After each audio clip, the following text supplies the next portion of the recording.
I am always having little realizations of, I think this is actually pretty good now, right? And like as I get to the core mechanics of the game and really feeling like, I have found a ton of bugs, and anything that maybe still exists I can work around, right? Trying to just move on from there and say like, yeah, I could try to just make this perfect, but like you don't need to call the game done.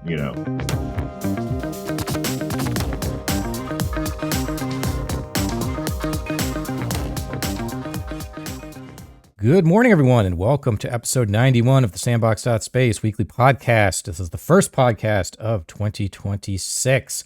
Of course, we come every week where we talk about games industry and game development and all sorts of fun stuff. I'm your host, Chris, joined as always by Pumpkin, who's running around over there. Baby girl is not with us tonight. She spent the night with her mommy, Tina. But of course, every week we have a special guest. This week's guest is Andrew Groot, longtime GDEXer, part of the community. How are you today, Andrew? I'm good. Awesome. So I guess you want to give the folks a little background about yourself, a little intro before we get started. Yeah, so I work as a programmer here in Columbus, a small company called Software Verde. But as a side project for the past, I don't know, probably like 5 years at this point, I've been working on a game called The Boundary Condition. It's a 3D puzzle game, but the main mechanic is you can flatten to 2D and 1D. And it's just generally been a really great way for me to get back to my roots of math and just dealing with physics and physics-based puzzles, and in general, just a big puzzle lover, and trying to learn as much as I can about game development. And it's been really amazing to meet all the people making really, really cool stuff out there at GDEX and other events I've been to. So yeah, it's been quite the journey. Nice. Well, welcome. Also, Boundary Condition has been a GDEX award winner / in the conversation for the GDEX Awards practically every year, I think. So that's got to feel pretty positive. Yes, absolutely. It's often hard to stay motivated when you're working on something in the side, right? But definitely that validation of both the awards, but also just going to the event and having people go, "Oh my God, this is so cool!" Right? Like every time, it's like, "Wow, all right, I'm ready to go in and tackle whatever bugs I did find." Right? Yeah. That's something that I tell people. It's one of the main reasons why we continue to do GDEX, even though, I mean, we've lost money the past 2 years doing it, is because when you're sitting, before we even started, we were, in the green room, we were kind of chatting. We both work from home. And when you're working from home, you don't get an opportunity to connect with others. And when you're doing games, particularly in the Midwest and Ohio, there's just not a ton of major industries, major players in the game space. And so you don't get a chance to like talk about games and game development. And you mentioned puzzles is something you're really interested in. And so I wanted to make sure that we kept doing GDEX because it's a way to bring all of those folks together for at least 1 weekend of the year, where we can all be with our nerdy like selves and just talk about like the things that we really enjoy, that when you try to talk to others, you probably get some blank stares on. So that's one of the things that we keep pushing, and we want to keep doing it. We do have, I don't have any big GDEX announcements, but we're working on a couple of things. I'm waiting to hear back for one email about something, but then I hope we will be in a really good place to do something pretty exciting. And so, of course, always love to have you back. And anybody else watching, if you have thoughts on GDEX or anything you'd like to see, feel free to throw it in the comments, and we'll check those out. But so, Andrew, I guess you've been working on this side project for it's been a while. Are we at like 5 years, 4 years, 5 years? I think it is 5 years now. Okay. Yeah. And I mean, what sort of brought you into this? Did you just have like a bug up your butt to start working on something, or some idea you couldn't let go? Yeah, I mean, I have always been someone to have some kind of a side project. Like in my early years coming out of college, I had a bunch of kind of just quirky, more academic programming projects, I guess you could say. Like I was working on a compiler for a little bit. I just always liked, trying to solve harder problems, things that, especially like I work in consulting and we do a lot of different things like, mobile apps and websites and all that kind of stuff. But we don't frequently get like really challenging, unique problems. Hmm. And so sometimes just finding one and trying to tackle it is nice. But especially like when COVID like lockdown era was happening, I just found myself with a lot of time and wanting to like something in the back of my mind was that I knew Godot engine was a thing, and Yeah. that I played with Unity some, and it was okay, but it wasn't didn't really inspire me to do anything more. And so one day I kind of just sat down and was like, all right, well, whatever. If I've got time on my hands, I might as well, you know, pick up this thing I've heard about and see if I can learn it, see if I can start trying to make a game, start learning those skills. And worst case scenario, I'll make some, simple thing no one ever sees, but I'll have learned a few things along the way. And but I have always been interested in dimensions specifically, and so pretty quickly I led down a path of like, could I do some kind of 2D to 3D transition? Hadn't really seen much in that way before. Like I played Fez, which kind of sort of has a little bit of that element to it, Yeah. but not entirely. And so I really just kind of dug in and just kept finding interesting things to be like, okay, well, like how does that camera transition work? Okay, I had it kind of working, but it's broken. Let me try to fix that. And like just kind of honed in on this sort of central mechanic of, kind of shifting the camera perspectives, flattening things out, and solving all the problems that came up. And eventually I had just this moment of realization of like, well, if you cut a slope, maybe that slope is too steep for you to, walk up, right? But if that can become a platform in 2D, then that cross section becomes something you can interact with. And when I had that kind of, moment way into trying to solve all these problems, that for me was like a big, like, I think I've got something interesting here. And I started taking it a lot more seriously. And I don't know, kind of just went from there. Yeah, that's awesome. I mean, you mentioned Fez. That's obviously one that gets brought up a lot. But there's always every so often you see somebody. I remember a game. I think it was a PS4 release game. It was called Contrast. I don't know if you ever saw that. It's like you navigated like this 3D space, but then you could jump into the backgrounds of things as a shadow, and then that became like a Uh, 2D space.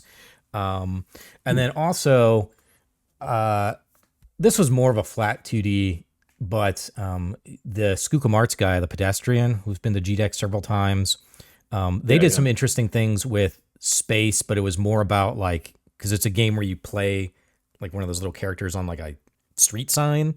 And so you would go from one yeah, yeah. street sign to the other, and it would like move you in space to wherever that street sign was. And you could carry things back and forth.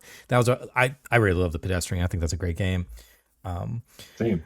but I do think that there is a I don't know if this is true. I know a lot of people say that like games today are, kind of whatever. But in the AAA space, we're definitely seeing a lot of the same kind of stuff. But I think in the smaller indie space, there's a lot of interesting ideas coming out there. And if you can bring a cool idea, I mean, this is my take for whatever it's worth. If you can bring a cool idea out into the industry, an industry that I love and I've chosen to work in, that is clever or just changing up something. I think that that's important, because there are a lot of people like you, smaller studios that are doing really cool things that I don't know. Maybe they don't always get the props they deserve.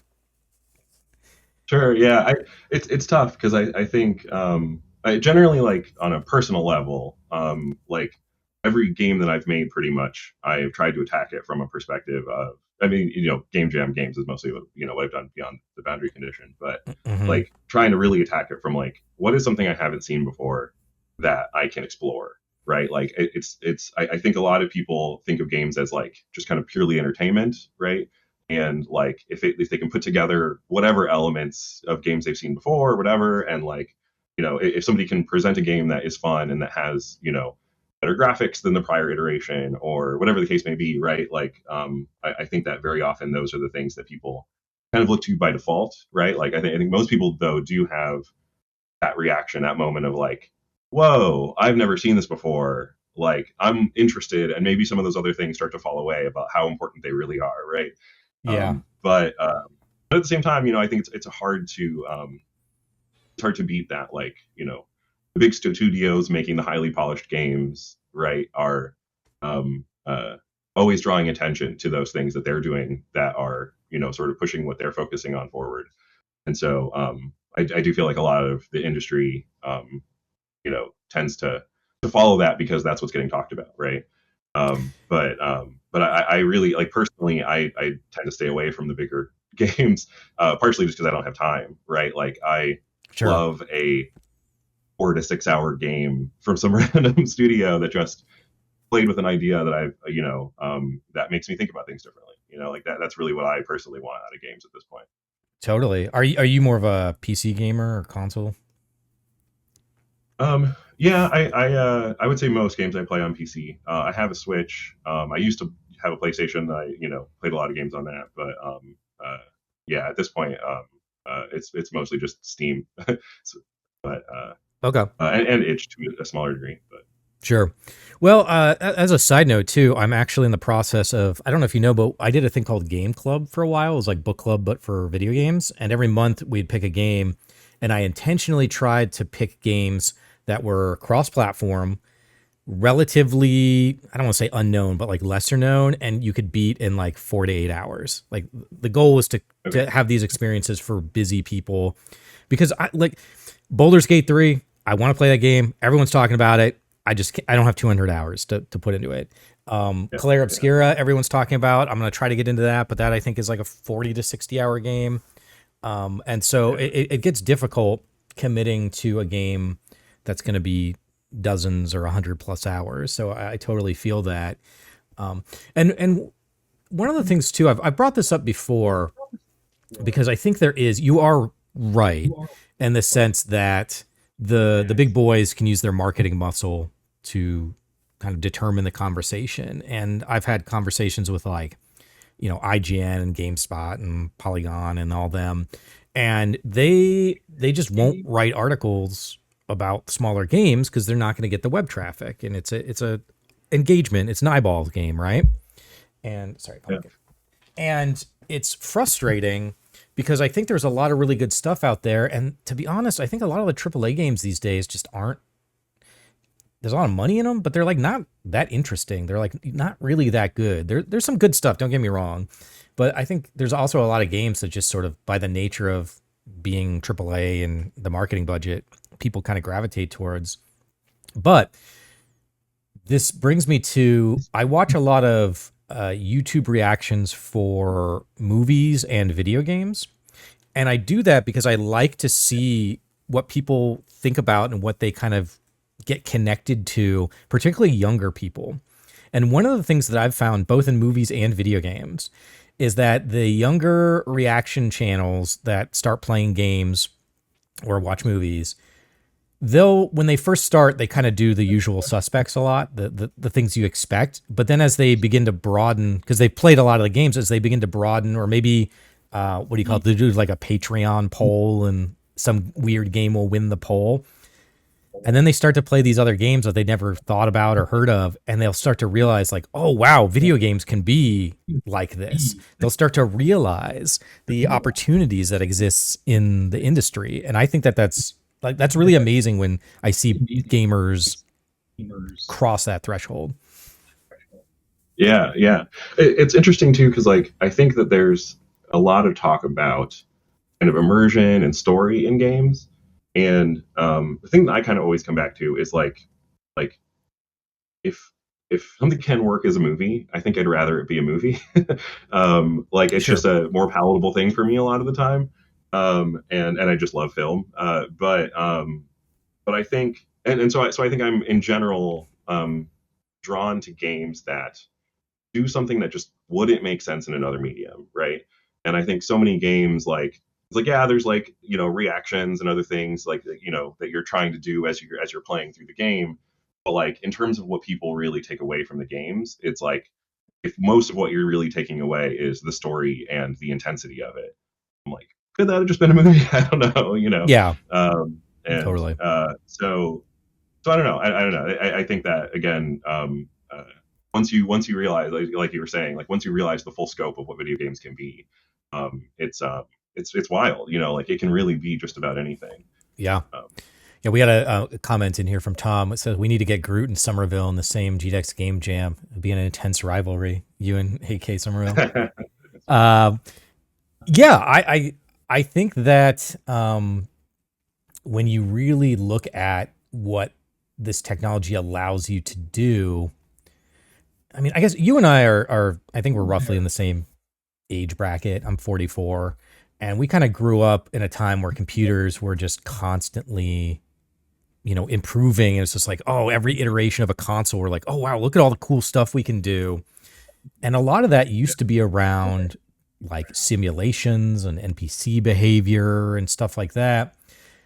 And it seems like somewhere along the line, we just kind of stopped, at least in the AAA console space, we stopped making games like that. Like, when's the last like Sim Ant or something that we've seen, right? That are just trying to do weird stuff.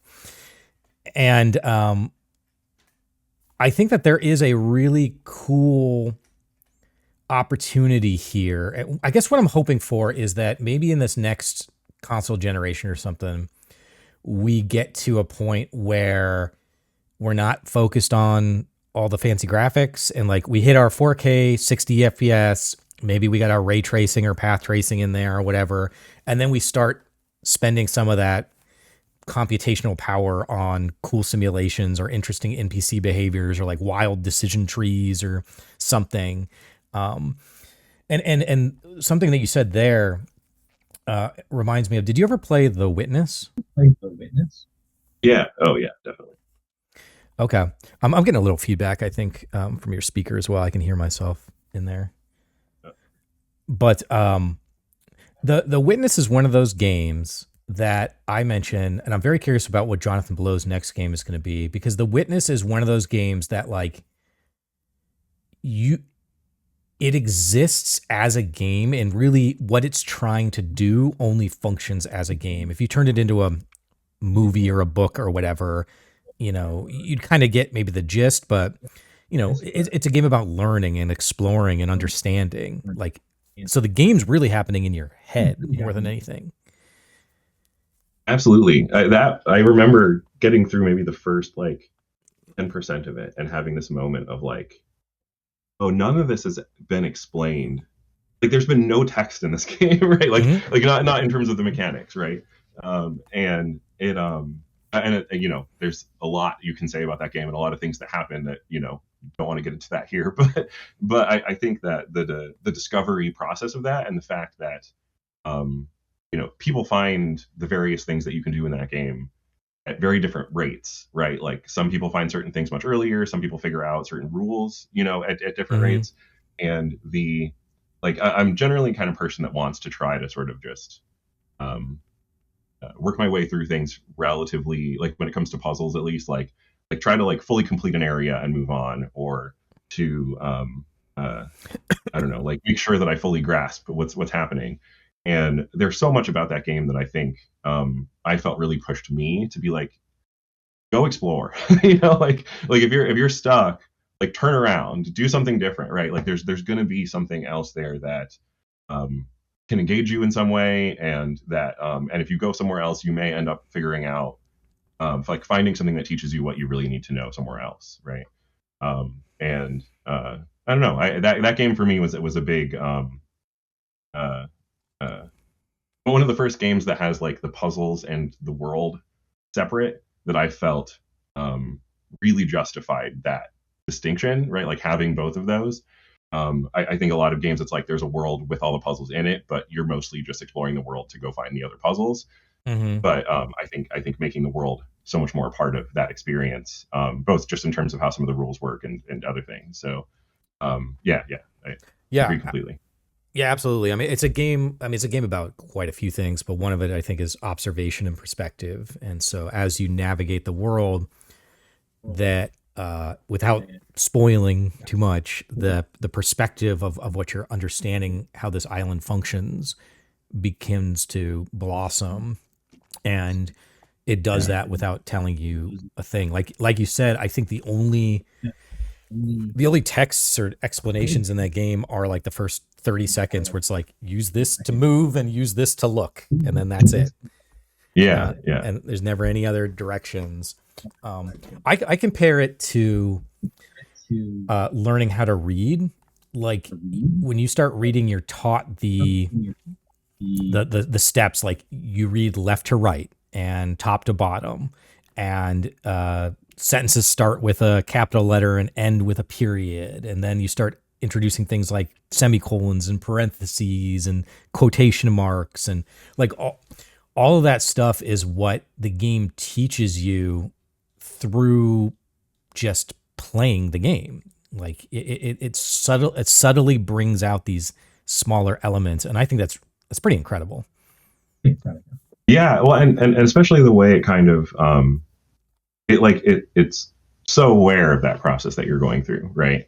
Are you still getting feedback, by the way? I can switch over my headphones if that would be better. Yeah, I'm still hearing it. Okay, here, let me just. I think I can. All right, can you say something real quick, just to make sure I can hear you? This is me saying things. All right, yes. Okay, cool. um, so the sorry, let me backtrack a minute. Yeah. So I mean, I appreciate how that game like starts with these kind of minimal examples, and then as you continue through, it almost gives you these puzzles that it's like, I know you misunderstood this, and here's the disproof of that thing you thought, right? And I think that the way that that builds is just really amazing. Mm. Oh yeah, totally. It does remind me of when I used to be in when I was heading to medical school, and some of the like science classes, particularly like organic chemistry. It the work you would do, the professor would have like, here's a sequence of like four things, and you do the first step, and you do the second step, then you do the third step, and then you get to the fourth step, and you realize like, oh, I thought it was going like doot doot doot doot, but in organic chemistry, sometimes you have to go like doot doot doot whoop, and like double back around on yourself. Like it's about breaking apart a thing and then putting it back together in like a different way, a different pathway. And I think that the game did a lot of those cool things. And I know I love that you brought this up, because I've been saying this for about a decade, pretty much since The Witness, is that we're finally getting to the point where video games are really exploring what it means to be a video game and what the medium is capable of. And that's not to say there haven't been other people doing it before, right? Like I think that Hideo Kojima, even in Metal Gear and stuff, which is a very kind of, I don't know, streamlined action adventure-ish, whatever game. Even Hideo Kojima would do a lot of weird stuff that would kind of throw you for a loop sometimes. And I think that it kind of amazes me that I know in the AAA space and in the indie space, I mean, we're all just like busting ass trying to get our games done by the deadline. And like, sometimes you're just like, you're in the trenches making stuff work. But it kind of amazes me just how many things Hideo Kojima has managed to throw in there that any game developer could have done, right? Switching controller ports in Metal Gear 1, right? Like just stuff like that. Right. Why are no other developers doing those kinds of things, Or it's not being done as much as it could. Like in film, there's a lot of directors that play with the medium of film. It doesn't seem like there's that many in the video game space. And maybe it's just because the cost of making a game these days is so absorbent. But yeah. Well, and that kind of goes back too to like the kind of fidelity layer of it. I think that in order to get your game noticed, in order to, feel like you're competing with the other games that people are playing, I feel like often there's this extra emphasis on making a game that is super visually appealing and, so on and so forth. And, the people that I think are most capable of producing a game that really twists what's possible, right, may not be the same people who make super pretty games. And obviously you have to try to strike a balance somewhere. But personally, and I've met a number of other people that, feel this way as well. Like, if a game is really like the core ideas of a game are really compelling and are doing something new, then like, as long as the visuals aren't distracting, right? Like, I don't care what it looks like, I just want it to represent what I need to do, right? Sure. Actually, a really good example of this is, I assume maybe you're familiar with Steven Sausage Roll. Yeah. Kind of okay. So that same developer, their prior game was English Country Tune. Have you played that? So I'm aware of the games. I've never played any of them though. Okay, okay. It's a failure on my. I Most know of I'm those I losing think some. I'm losing some gamer street cred here, but are. Well, I mean, at least from my perspective, it's like I don't expect anyone who's not like really into puzzles to really know about them that much. But Steven Sausage Roll is definitely more popular, I think. But English Country Tune is honestly one of my favorite games, despite the fact that it's pretty abstract, like fairly simple graphically. And even just what you're trying to do is kind of just like this like rolling mechanic of like rolling a thing around. But I think that trying to present something unique um, is in many ways like I mean I don't want to say it's more important, but I think it should be considered an equally valid goal to presenting something beautiful, right? And I don't know. That's a yeah, struggle I often find myself in. yeah. I mean, that's the end all be all fight that I think every artistic medium has had, is that the quickest way for a human to kind of connect to something is visually. And so, it's always like the graphics are that's the thing that's easiest to market, right? Like, how do you Right, explain right. we had Jonathan Blow to GDEX 4 or 5 years ago, and I was talking to him in the at the session, and one of the things that he mentioned is like the witness was, just by its nature, trying to describe it in a way that would make it marketable, kind of ruins the experience in a way, because the experience is about discovery. And so he talked about how he had spent a lot of time trying to figure out, how do you even market and publish this thing, because it's a very tricky concept to navigate. And I have that similar, because I'll show the witness in my class, and I'm like, I don't want to spoil it for them, but I also want to talk about the cool things it's doing. Um, Yeah. do you watch Video Game Donkey out of any by chance on YouTube? No, no. I would definitely check him out. So he's an interesting guy. I'm trying to get him to come to GDEX as well, but he is somebody. The thing I like about him, besides he's pretty funny and witty, but you can tell he appreciates the like the process and the nuance and the creativity of making games. And so when he does a review of a game, um, one of his things he always says is like, it's slick. Like he has a whole video about how Red Dead Redemption 2 is just a slick game, and it does all these like clever things. And you can tell he's somebody that really appreciates the medium. And I think that is that's kind of a level that, I think a lot of us in the dev space, that come to GDEX and stuff, like, we appreciate those things because we're really in it. But for a common gamer, like, most people don't realize, like, the average game consumer, they only buy between 1 to 3 games a year, right? They don't have this Steam library that's like 500 titles that they're never going to get around to. They might buy a game they like, Madden or FIFA or something, one of the annual games, Call of Duty, and then maybe they'll grab a game that everyone's talking about, like, when a GTA or a God of War or something comes out, they'll grab one of those.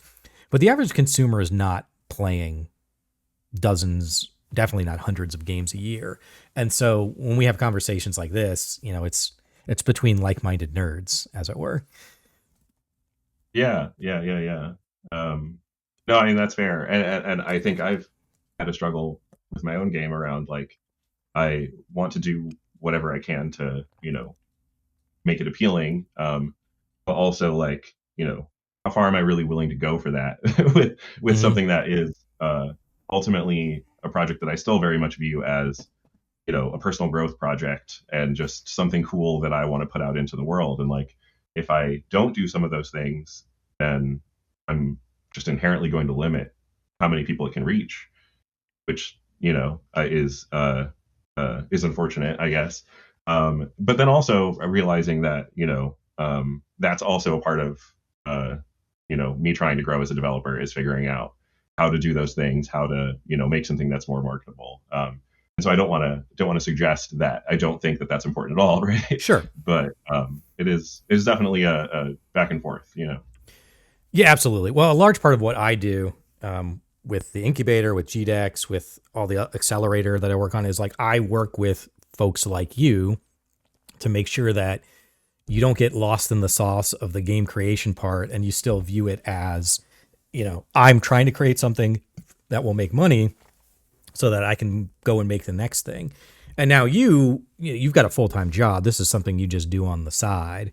And this is kind of a direction I wanted to go and just kind of talk to you. But like, have you thought about, what's your end point for boundary condition? Like, when do you feel it's going to be fully ready and done and released? Maybe you'll move on to the next thing. Yeah. I don't have a great answer to that right now. The I keep telling people that I'm at least a year out, Okay. but I've been saying that for at least a year probably. The but I think I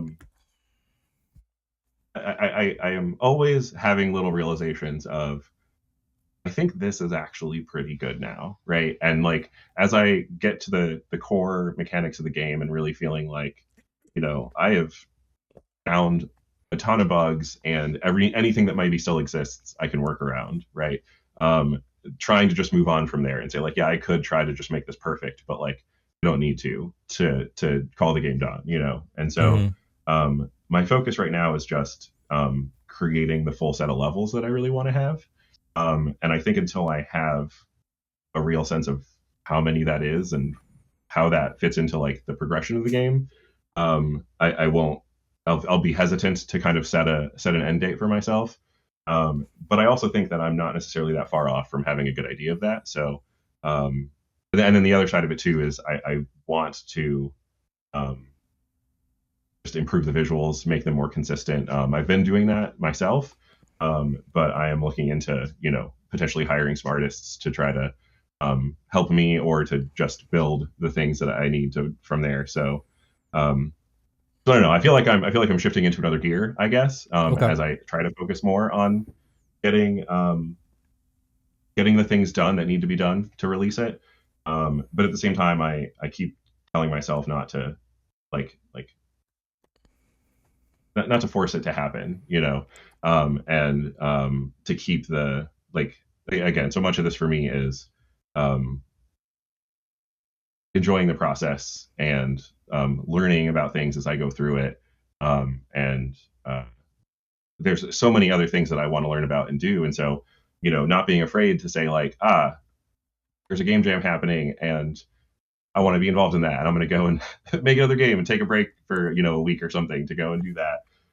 Or I have some other weird little side project that I want to do that I'll take a little detour for. It's those things are risky in a way, but also I think it's all in service of just growing as a person. And every time I feel like I come out of those experiences saying, I have a new perspective on what I can do with the boundary condition and maybe how good is good enough, things like that. Yeah. I mean, it's sort of like falling in love. You're never going to quite know when that's going to happen, but um, you also got to force yourself to get out there, And I mean, you're doing it. You're going out to things like GDEX and other shows, so that gives you a chance to get feedback, and which is great.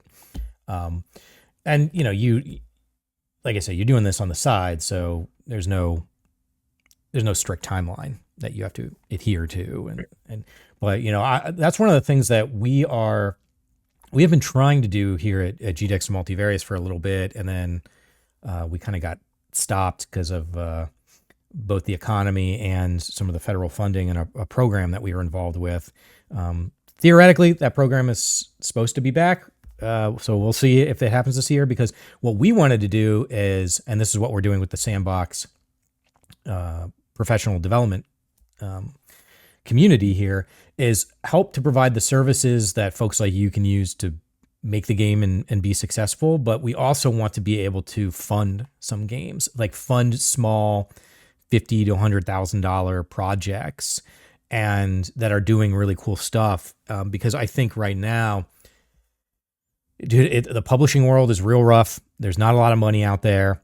I think it's going to get more competitive over the next, year. So a combination of virtually no money available for investing, super tight competition, who knows what's going to happen around AI and some of the other tech stuff going on.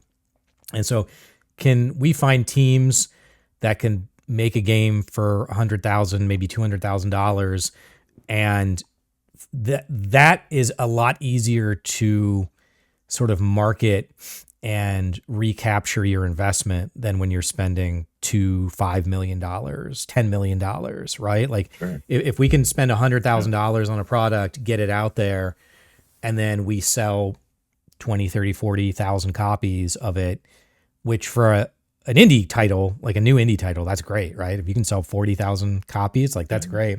But then that will allow us to recoup the money and have the developer be able to get the money to work on the next project. I just think I think it's just the state of the industry right now, man. It's tough to find Yeah. funding. So if you can do something like you're doing, where you're, nights and weekends, you're working on a project, that's great, because the traditional mechanisms of small to mid-sized studios getting funding it's just not there. Yeah. Yeah. Yeah. Um, That's what it seems like, at least from the outside.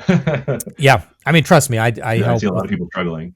yeah, I help with a lot Right. of, I mean, just in GDEX alone, I've probably helped, like me personally, helped support over 100 studios, even if it's just sitting down with them and looking over a business plan or running through their game design document or something, right? And I'm Yeah. just I'm constantly, I feel like I'm like the grump, because they'll come to me excited, or like, oh, let's go grab a coffee and we'll sit down and talk. And it's like by the end of the meeting, I feel like I've broken their spirit. And I'm like, I'm not trying to break your soul here. I'm just trying to set you up for success, and know that it is a publisher's market. It is not a developer's market right now. And the board game space is the same way. It's actually a lot worse. But um, I also say that if you like something, then chances are other people like it as well. And the key is, can you create that something at a very reasonable cost? Because then that will allow you to recoup the money. Because if you're selling to 10 or 20,000 people as a first time developer, if you can make money off of that, that's a pretty good place to be, right? Not a lot of money. Like you're not going to be Yeah. going to the beach and sipping Mai Tais or whatever, but it'll be enough to cover your costs and work on whatever your next project is. And that's what I try to do with most of these studios, is get them into that position where you can build a sustainable business that is capable of surviving those first 5 years, which is, it's like 98% of businesses fail within the first 5 years. So if we can get you over that 5 year hump and start to, because then you're also building reputation, you're building a community. So I don't know, are you, how's your community building? Are you, uh, I wouldn't say it's great. I have a Discord. I have. I need to do more, posting on like Reddit or other things like that, and trying to draw people in that way. it's I hard. uh, Yeah, it's hard, especially because it's like, I have a few hours tonight. Do I try to put together something I can post on social media, or do I fix this bug that I really want to fix? Right? It's just Yeah. a constant game of trying to figure out, like, what's worth the time, and what's is it, like, especially given that I don't have, a release date or anything yet, right? Like, is it even worth the effort at this point? It's hard to tell. Yeah. Well, I'm a big believer that you should start doing your promotion well before release date. Like, don't wait until your release date's coming to start doing promo. Uh, Somebody like you could also do, this is a suggestion I give to a lot of folks, just keep kind of like a devlog, like open up a Substack. I don't know if you know what a Substack is, but yeah, Yeah, you yeah, start a Substack and just do a dev journal, and maybe once a week or once every 2 weeks you post a little article. Like you talked about that bug, right? Post a Substack about how you solved that problem, and maybe it sure, only yeah, yeah, appeal to a few people, but it at least starts to create content out there, and you're building your SEO in the background.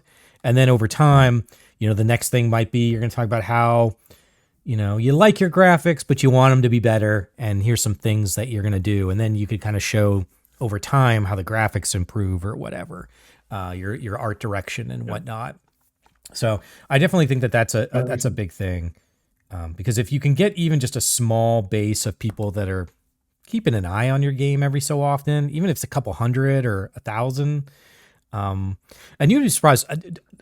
Dude, I am like I'm going to say this, and this is like the weirdest thing for Christopher Volpe ever to say, but like I've actually become a pretty big TikToker, not in terms of the number of followers I have, but for my Senate campaign, I opened up a TikTok account, never used it before.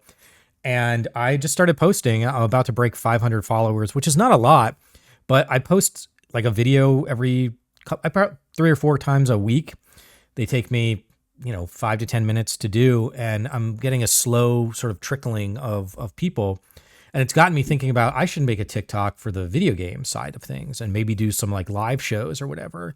And the people that follow me are pretty actively engaged at what I'm doing. So even though it's a small audience, they're an engaged audience. And I think that's important too. Yeah.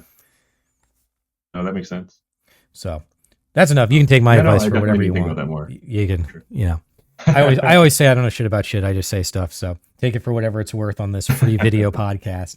But yeah, that's exciting. I think that one of the important things right now going into 2026 is that I do unfortunately think it's going to be another rough year for tech and games. And so everybody that's sort of in our space is going to have to just start supporting each other and communicating with each other and going to events like GDEX so they can at least be building and maintaining those connections and those relationships, because those are also the things that will help you, right? Like last year, we didn't get a ton of developers coming to GDEX. We actually have, I think we're gonna have a lot more not developers, I'm sorry, publishers, because most of the publishers last year were just not spending money on stuff. But it seems like a lot of the folks that are in my publisher circle are kind of itching to go out and do some fun stuff. So I'm hoping we can get them coming to GDEX. And even if you don't get like a publisher deal, right? Getting connected to people like Raw Fury or Devolver or whoever, those folks are going to be able to give you really good advice on how to move forward when you do get into that position, right? When you are ready to potentially find a publisher or a marketing partner. Oh, that makes sense. Sweet. So I'll get off my soapbox now. So we've got I think a really you're right outside of Columbus, and I think that one of the things I've really, I don't know, I got a little sappy for a second, I guess, but when I look at our community and GDEX and stuff, like we just have such a great community in Ohio. And I'm kind of curious, how did you first get involved in the community? Was it COG? Is that where you first kind of got in, or? Yeah, and I was thinking about this the other day. I don't really know how I found out about COG. I think, and actually, no. You know what? I might be wrong. I think I might have gone to GDEX and then I met Wes there and Okay. found out about COG. I'm not sure which one of those happened first for sure, but the I want to say that I felt like I needed feedback, and I just googled like how to get feedback about your video games, and was just trying to look for anything that felt more uh, I don't know, whatever, like more than just like posting things out online and hoping that people respond, right? Mm-hmm. And I think that just led me down the path of searching for local groups, local events, that kind of thing. But yeah, I don't know. And I'm so glad that I did, because it was such a perfect. I forget we were talking about this. It might have been before we started recording, but like the uh, getting that like simultaneous like positive response while also getting just a ton of things like feedback for things that I needed to fix and change, was just the absolute perfect thing for the phase I was in, where like I felt really good about it, and I left going, wow, I have so much to change and fix. But also people clearly responded to this, right? And Mm-hmm. so I'm motivated to get in and do it, and go from there, but also have a much better sense of the kinds of things I need to be focusing on to get this to be really playable, right? Yeah, and that's kind of where I wanted to like wrap up a little bit, is as somebody who's been to GDEX a lot, um, what kind of things do you wish it had, or are there you kind of mentioned just having an opportunity to connect to developers a little bit more, but like what's in your mind? Like if GDEX could have this or that, it would make it like, a lot better for you. Yeah, I think so the cog usually does this like scavenger hunt thing, right? Hmm. Just kind of an excuse to get people to go around and go to different games and get like the stickers. And I feel like I'd want to see more stuff like that, especially something more official. The Just like anything to help get attendees to really go and engage, and walk up to a game that maybe at face value they're not drawn to, right?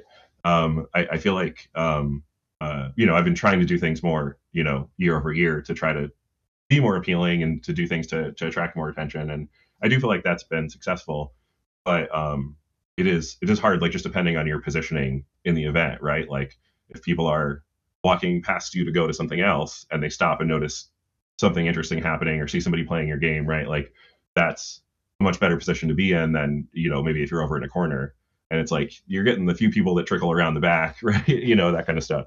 So and some of that is just trying to get a booth early so that you can, maybe have more of a say in that, right? But Yeah, dude, I um cannot. We I, could I think I think we could spend an hour just talking about me trying to get developers to make a decision early and not wait till the last minute. yeah.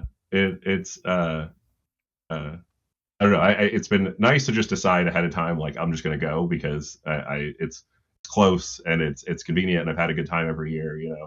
And actually, also one thing that worked out nicely for me this past year was I was actually across from the SquareGroot guys, and just being able to, like, whenever there was a lull, chat them up and talk about things Hmm. and get feedback on each other's projects was really really awesome. So Yeah, those guys are great. um, uh, yeah. Actually, And so, I mean, maybe there's something there too of trying to figure out clever pairings of people in booths.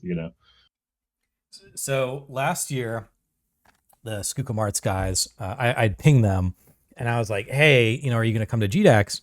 And they're like, well, we don't really have anything new to show from they're working on that Quiet on Set game. And then I wrote them back. And I was like, guys, I hear you. I got to be honest with you. Like, this is last year was kind of a rough year for conventions in general. And I was like, I'm really needing folks to come. And they're like, okay, well, we'll see what we can do. And then they wrote me back like a couple days later and they're like, we have this idea. We're doing this camera system for our game to like capture and then 3D model assets. We could bring that and then 3D print, the people that sit down at it. And they're like, do you think people would be interested in that? I was like, yes, I think people would be very interested in that. That sounds really cool. And so I don't know if you got your photo taken or whatever, but I did mine. And unfortunately, when I did mine, they had run out of the 3D material, like they weren't doing any prints. But the other week, I just got a package from them, and so this is me. They sent me the 3D model of me, and then they also did one Nice. of my dog Baby. So I've got a 3D model with my hand there Nice. holding her up that they sent me that I got in the mail like the other week. So those guys are awesome. That's awesome. Yeah. Uh, And very, like, both of them have such different perspectives. It's one of the things that I like. I expected to connect to people that are more technical and more programmers and whatnot. People that like have a similar background to me, but it's amazing what you know just an artist that has been in the space, right? Like the perspective that they have on things. That's been one of the things I've been pleasantly surprised by in talking to people is that, like, those conversations, I might expect them to kind of you know fall flat and be like, I couldn't figure out something to talk about, but people just love games and there's always something to get into, right? So that's been nice. Yeah, totally. Again, I think that goes back to the GDEX and the COG community and all the different groups around Ohio are just like very good. They're very supportive. Like we all want to see everyone succeed. And my hope is it's like I can do whatever I can for you, Andrew. And my hope is someday when you hit it big, you'll remember the small people that helped you along the way. And then hopefully we can, you never know. Like, what if we get I don't know, like another a Minecraft or something, right? Like that pops up, and then all of a Yeah. sudden now there's somebody that actually has real money that we could build a real industry here in Ohio and support the rest of the community. And if I can help get folks to that space, then I think that sounds like a win, at least in my book. So, Yeah, sure. well, Andrew, we're getting close on time here.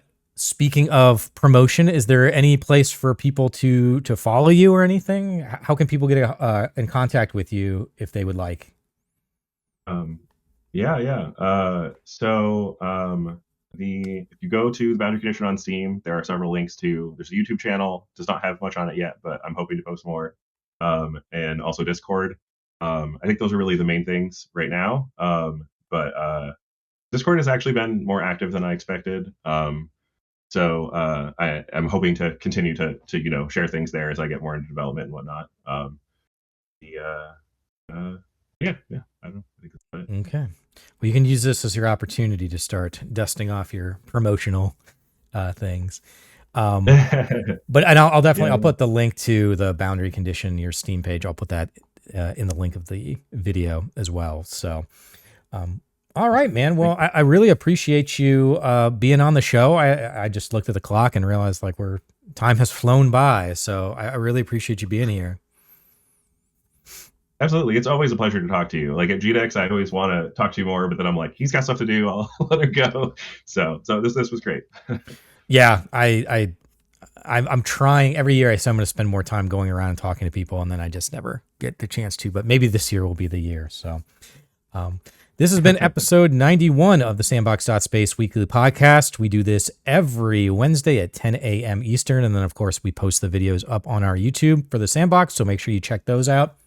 We're going to have some GDEX announcements coming up soon. Hopefully I get the last set of emails that I need so that we can do our promotions and let people know about GDEX. But I think this is going to be actually a really cool year. We're going to try something new, theoretically, as long as the email I get back makes financial sense for us. But also a reminder, the Sandbox.Space, yes, .space is a domain name. So you can go to the Sandbox.Space and you can join our professional development community. We have a free community membership, and then we have a paid professional membership, and we're going to start adding in more and more content over the weeks and months. So Tom, for example, just did a coding corner, which was really exciting. We're going to be doing stuff around art. We're going to do fireside chats. I'm going to be doing pitch reviews and game design document reviews. We're probably going to do some publisher reviews quarterly for folks that are a part of the professional membership. So it is a place to come if you are serious in building your game and your company into a long-term sustainable project. So the Sandbox.Space, definitely recommend checking that out. I'll also put I'll put the link for the Discord into the subscription of this video to check that out. But otherwise, yeah, this has been episode 91. We appreciate everybody watching. On behalf of myself, Baby, Pumpkin, everybody in the chat, and our special guest, Andrew, I want to thank you for watching, and we will see you next week.